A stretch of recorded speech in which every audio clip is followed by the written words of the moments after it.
ہم خدا کے بارے میں جو گمان رکھتے ہیں وہ دراصل ہماری اپنی شخصیت کے بارے میں ہمارے گمان کا ایک عکس ہوتا ہے۔ آج ہم بات کر رہے ہیں حضرت سید شمس الدین تبریز سبزواری کی۔ آج ہم چل رہے ہیں ان کے مزار شریف پر اور جانتے ہیں ان کے بارے میں تاریخ اور بہت کچھ۔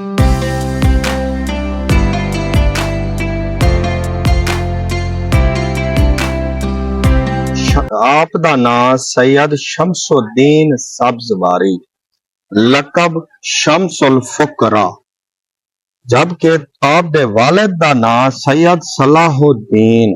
آپ دا سلسلہ نسب حضرت امام جعفر صادق علیہ السلام نال جا کے ملدے۔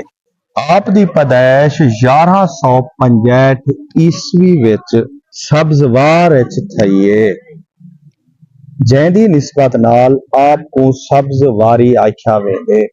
باقی انہیں دے مزار شریف تو جندے پہ راستے چھوٹا جہاں بازار ہی ہے، وہ دے جندے تو کو لکھ لینے جندے کیا کیا شیئں تے انہیں دے مزار شریف دی زیارت ہی کرنے ہیں۔ شاہ صاحب دے بارے مزید چھری انفارمیشن دیندے ہیں، کوشش کرنا او میں تو آکوں اردو وچ، چونکہ میرے کچھ ویور نے اصرار کیتے کہ تساں اپنی گفتگو اردو وچ بھی ضرور کیتی کرو تاکہ ساکوں سمجھ آوے۔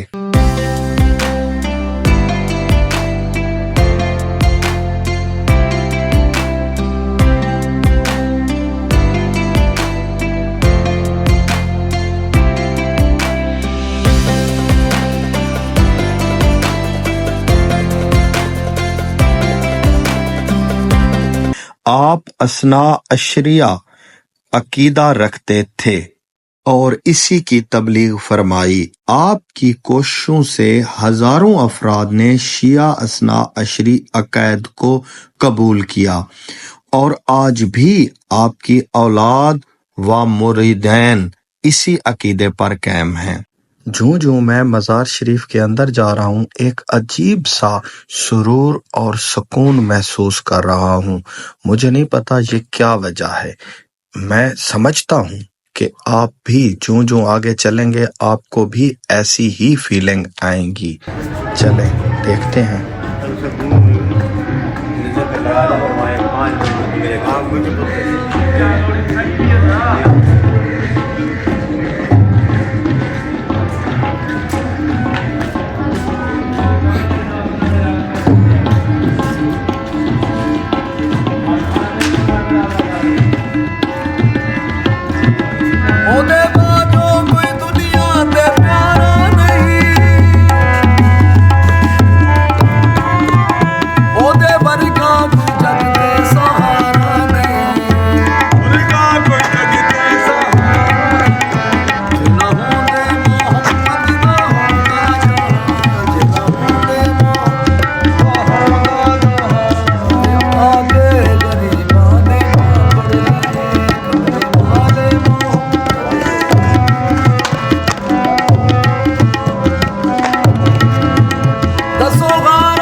آپ رحمت اللہ علیہ کی پیدائش 560 ہجری بمطابق 1165 عیسوی سبزوار میں ہوئی، جس کی نسبت سے سبزواری کہلائے۔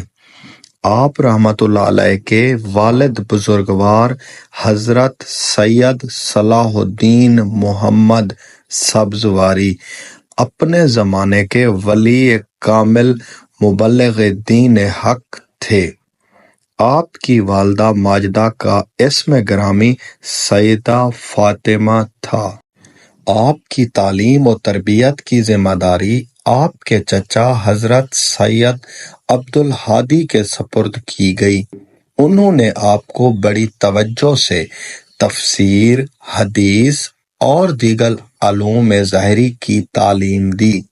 1183 عیسوی میں جب آپ کے والد سید صلاح الدین محمد تبلیغ کے لیے بدخشاں روانہ ہوئے تو سید شمس الدین محمد سبزواری کو بھی اپنے ساتھ لیتے گئے اور اس وقت آپ کی عمر صرف 19 سال تھی۔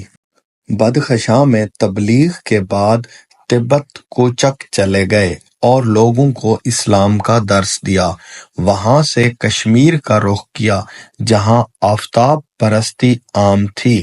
حضرت سید صلاح الدین محمد سبزواری اور حضرت سید شمس الدین سبزواری کی کوششوں سے ہزاروں افراد نے شیعہ عقائد کو قبول کیا۔ 1190 عیسوی میں آپ واپس سبزوار چلے گئے۔ سبزوار واپسی پر آپ نے نکاح کیا اور 2 فرزند پیدا ہوئے جن کے نام سید نصیر الدین محمد اور سید الہ الدین احمد تھے۔ حضرت الہ الدین زندہ پیر کے لقب سے مشہور ہوئے۔ آپ رحمۃ اللہ علیہ کو تبریز بہت پسند تھا، چنانچہ 1204 عیسوی میں اپنے والد کی اجازت سے تبریز چلے گئے اور وہاں کے متعدد مقامات پر تبلیغ میں مصروف رہے۔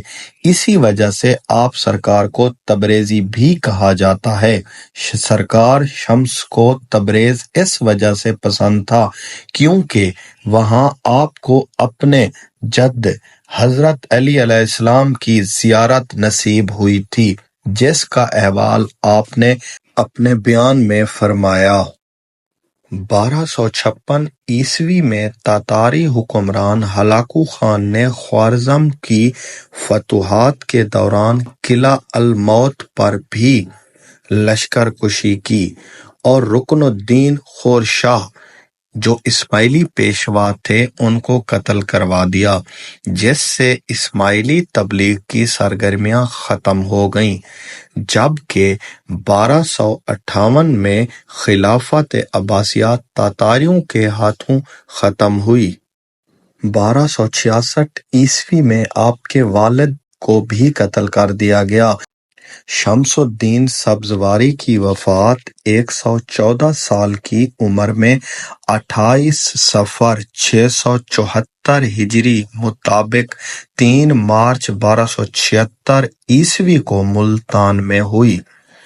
آپ کا دربار 1330 میں تعمیر کیا گیا جو مربع نما ہے اور اس کی بلندی 30 فٹ ہے۔ وسط میں ایک بلند گنبد جس پر سبز کاشی کارمزین کام کیا گیا ہے۔ یہ مزار دریائے راوی کی پرانی گزرگاہ کے قریب قلعہ ملتان کے مشرق میں نصف میل کے فاصلہ پر واقع ہے۔ اللہ آپ کو ہمیشہ خوش رکھے اور میں بھی دعاؤں کے ساتھ اجازت چاہوں گا۔ اللہ حافظ۔